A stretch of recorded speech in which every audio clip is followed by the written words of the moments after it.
Milé ženy, ahojte, mám pre vás slúbené video k baleniu na naše krásne baláre, tak vám to teda idem zhrnúť. V princípe, čo je aktuálne teraz najdôležitejšie je, aby ste si ošefovali rozmery kufra.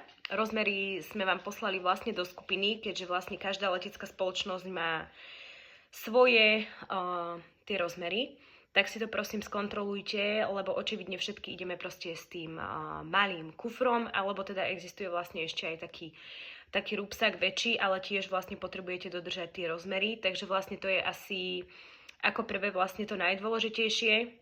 No samozrejme doklady, kto letí na pas, kto letí na občiansky, tak občiansky, kartička poistenca, bankomatová karta a myslím, že to je všetko z týchto technických vecí.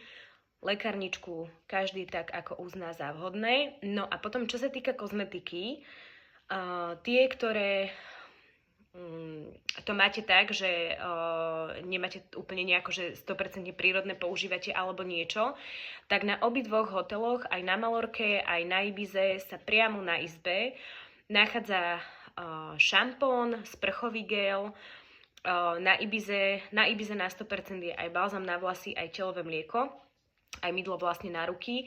Takže kto vie prežiť s týmto, tak si vlastne ani nepotrebuje zbaliť kozmetiku, pretože vlastne všetko je dostupné na izbe. Ďalšia vec, ktorá je dostupná aj na Malorke, aj na Ibize, tak to je vlastne fén na vlasy. No a takisto aj žehlička je k máni. Takže to sme takisto úplne v pohode, myslím, že všetky.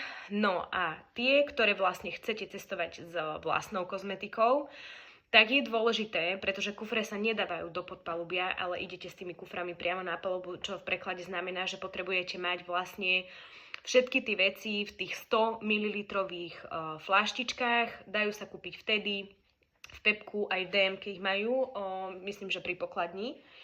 Takže si potrebujete vlastne predávkovať ako keby do tohto. Aktuálne teraz, keď sme leteli naposledy na Santorini, tak mi premotivovaný pán vyhodil môj odličovací gelík, ktorý mal 125 ml, takže, a nebol vlastne ani plný. Takže očividne niekto to proste úplne extra kontroluje, takže treba si na to dať trošku pozor. No a celá tá kozmetika vlastne potom je zabalená vlastne v nejakej taštičke. A tú taštičku si potom zabalte do kufra tak, aby ste ju vlastne pri tej pasovej kontrole, ktorou budeme prechádzať, mali po ruke, pretože ju vlastne budete vyťahovať osve do tej plastovej bedničky, ktorá potom prechádza cez skener. Takže odporúčam si to fakt dať do tej kapsičky, že nebude ani to nejako zahrabávať do kufra alebo niečo, dať to navrch. Otvorím kufor, vyberem kozmetiku, zavriem kufor ide osve bez bedničky a vlastne do tej bedničky sa vykladá kozmetika. Pre užívateľov zelených potravín, Majka, ahoj, jačmeň chlorela samozrejme našou súčasťou, takže letíme bežne, ale tiež sa to potom vykladá vlastne do bedničky. Takže kto bude mať toto so sebou, tak treba to potom dať. Oni vlastne pozerali tiež minule práve Aťke, keď sme leteli, tak vyťahovala jačmeň. Takže to. No a ešte nám naposledy vyťahovali aj kryštál, ak si niekto bere kryštál. Takže to už je len také info vlastne z toho, čo my už máme ako keby ocestované. Takže tak. No a čo sa týka oblečenia, tak v podstate na Malorke trávime tie dni z veľkej časti na pláži, takže samozrejme plavky, ale ako keby smerujem k tomu, že to oblečenie vlastne nebude ho treba extrémne veľa, Ruby, pretože potrebujeme vlastne hlavne tie plavky.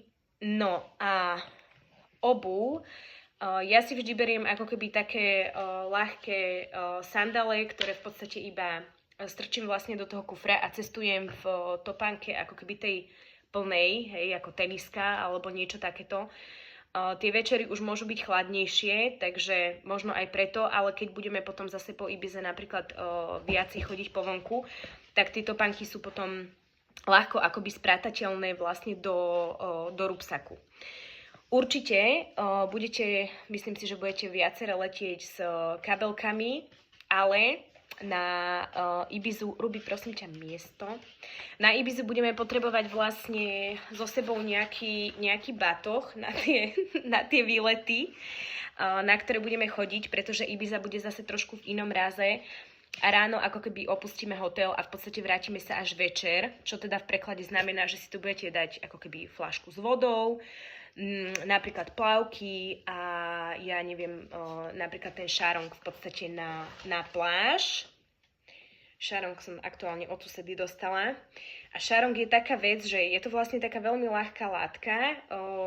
Ono v podstate, ja som si to teraz tak vymyslela, že idem s tým letieť ako keby na sebe. No a keď to potom budem potrebovať si zbaliť napríklad na Ibize, lebo sa dostaneme napríklad na nejakú pláž, tak si viete potom na to ako keby aj sadnúť, hej. Čo sa týka oblečenia na seba, tak ja odporúčam, máme teda tú žehličku, čo my sme teda zistili až pri druhom pobyte, keď sme odchádzali, lebo sme náhodne otvorili nejakú časť skrine, kde sme ju našli, takže je tam aj žehlička, lebo pre minulé pobyty som hovorila, zbalte si také tie handerkové materiály, nekrčivé, ale už si môžeme zobrať aj také, čo treba prežehliť, komu sa bude chcieť žehliť. Napríklad toto je presne taký ten štýl, ale ide o to, že vlastne sú ako keby ľahučké tie šaty, nie sú to nejaké ťažké, veľké materiály. Takže toto ako keby zbalíte tým pádom aj viacej kúskov, ale v podstate ako nemyslím si, že je to úplne potrebné ako keby brať si veľmi veľa tých vecí. Ale čo teda za mňa je dôležité si zbaliť určite leginy, pretože tie večery, keby náhodou boli akože chladnejšie, stále viete mať tie leginy proste v tom rúbsaku a po prípade, keď vám bude chladno, tak proste si ich oblečiete aj vlastne pod tie šaty, hej. No a sveter. Ja teda mám jeden taký, ktorý volám cestovateľský. Už teda pocestoval a niekedy sa tvári aj, že je to šarong vlastne na pláži, že si naň ľahnem. A ja teda v týchto veciach cestujem, čo v preklade u mňa znamená, že idem práve v tých leginách, ktoré vlastne viem, že potom tam budem potrebovať. Ja teda nie som moc zimovrava, takže ja budem odlietať určite v tielku, ale dám si vlastne na to tento sveter, ktorý potom budem využívať aj tam. A na to si dávam ešte vlastne takú koženkovú ako keby bundu. Čiže tie hrubšie veci si v podstate ja už dávam na seba a tým pádom už ich mám tam a šetrím vlastne aj miesto v kufri. Tento štýl obliekania sa volá vrstvenie, takže vlastne odporúčam sa navrstviť. No a to je ináč vlastne asi všetko. Ono tých vecí naozaj nepotrebujeme veľa. Dôležité je vlastne zbaliť si tie materiály tak, aby boli fakt ako keby ľahučké tie veci. A vedieť si to skombinovať tak, že si dám pod to tým pádom teda tie leginy a navrch ten sveter s tou bundou a všetko je to ako keby tak ľahko sprátateľné vlastne aj do toho rúbsaku. Lebo hovorím, Malorku máme takú ako keby teda takúto oddychovú, takúto ležiacu, no ale potom už na tej Ibize naozaj ako keby ráno vlastne ten jeden deň opustíme ten hotel, čiže viete si tam dať nejaké ľahké šaty do toho rúbsaku, keby ste sa chceli niekto prezliecť, čo napríklad ja som ten typ, že si potom prehodím aj druhé šaty nejaké, také ľahké a viem si tam dať vlastne aj ten šarong, aj tú fľašku na tú vodu. Kto chcete, môžete letieť aj s tou svojou fľaškou, ale už to máme zorganizované tak, že vždy nájdeme nejaký obchod a kúpi sa na izbu potom taká tá veľká 5-litrová bandaska vody, ktorú si potom vy pošerujete a rozdelíte si vlastne do tých malých fľašiek, hej, napríklad na tú cestu. Takže za mňa aktuálne asi toto. Ja verím, že to teda zvládnete, premerajte si naozaj tie rozmery a verím, že som teraz niekoho nejako, že nejde na shopping, ale však viete, akože čo by nemohol. A ja som si dneska kúpila jedny šatočky, také ľahučké, krasnučké. Takže tak, milé ženy, ak budete mať nejaké otázky, kľudne píšte do skupiny, ja vám teda idem prezdieľať toto video a budem sa tešiť, vidíme sa už o pár dní, tak zatiaľ, dievčatá, hasta luego!